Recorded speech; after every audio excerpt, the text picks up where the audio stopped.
Quem foi o centurião Cornélio na Bíblia? Cornélio foi um centurião romano convertido ao cristianismo no século I d.C., na época em que os apóstolos lideravam a igreja primitiva.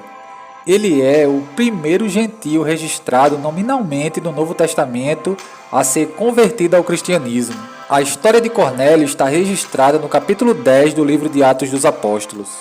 Cornélio era um centurião, isto é, um oficial do exército romano que liderava uma companhia de aproximadamente 100 soldados a pé, chamada de centuria.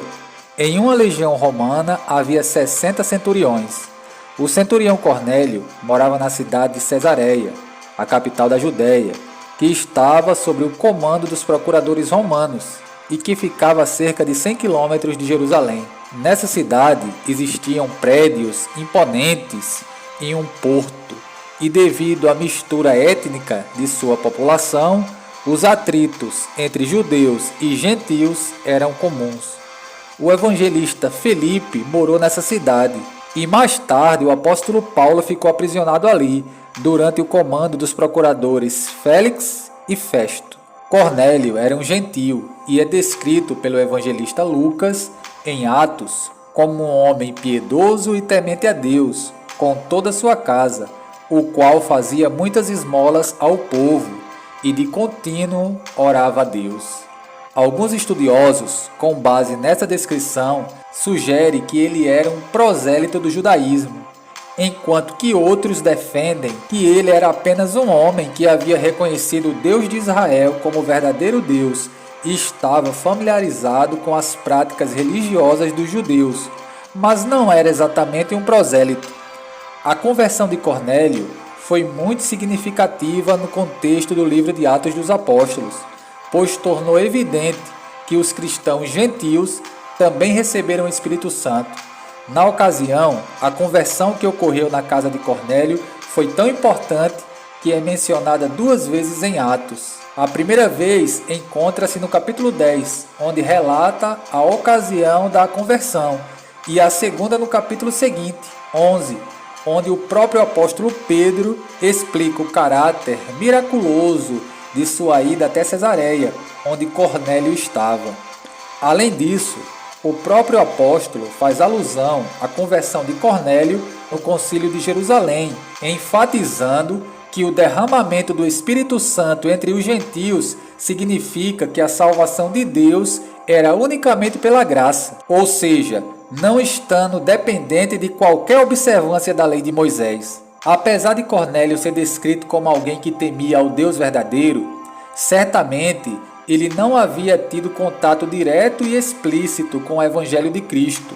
A Bíblia diz que Cornélio teve uma visão de um anjo de Deus que lhe ordenou a mandar chamar Simão Pedro, o apóstolo, e que este lhe explicaria sobre a salvação. Cornélio enviou homens até Jope, a cidade em que o apóstolo Pedro estava vivendo naquela ocasião, e que ficava a aproximadamente 50 quilômetros de Cesareia.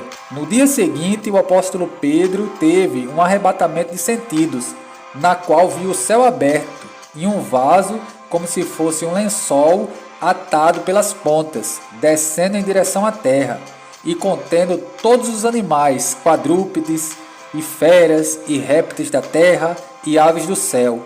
Então Pedro ouviu uma voz que lhe ordenava matar e comer aqueles animais, mas ele se recusou, dizendo que nunca havia comido coisa comum e imunda. Pedro então foi advertido a não considerar imundo o que Deus purificou. Isso aconteceu por 3 vezes, até que o vaso foi recolhido ao céu.